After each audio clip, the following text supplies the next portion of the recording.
National Institute of Electronics and Information Technology Imphal sponsor Touduna media person Singgi graphic design gi maramda upskilling program ama Northeast Window Television Network ki office ta Houdokkhre Nielit ki executive director Dr. Yumnam Jayantana Houdokhiba thoromaduda Nielit ki senior private secretary Ngasepam Anita technical officer Gangmai Gailunglu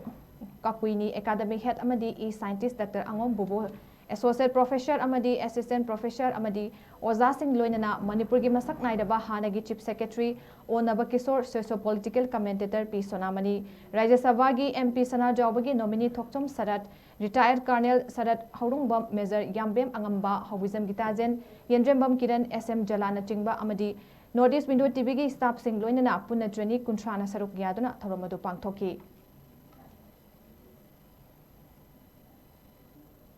media personal कुंथ्रा मुकी नेलिट की तरफ तगी graphics की animation अमदी media related ओइबा graphics की डिजाइन तंबगी अपस्किलिंग कोर्स अमा अकोय हौदोक्चे सिदैसिदा अपस्किलिंग हाइबदी हाना थबक तौदुना लेरिबा इचनी नाव मयाम सिंसिना मखोगी हेना खुदोंग चानाबा नत्रगना अकोयगी प्रोडक्शन हेना फजबा पुथोकपा ngamnaba upskill तौखटपा अदुगुंबा कोर्स अमा अकोय हौदोक्चे सिदैसिदा अदुगा अकोयगी सिगी अपस्किलिंग की प्रोग्राम सी ता हप्ता हप्ता दा कोई ब्रेक खरगर लौरगा था अनीगुंबा सथगदबा प्रोग्राम नि मसेदा अखोगी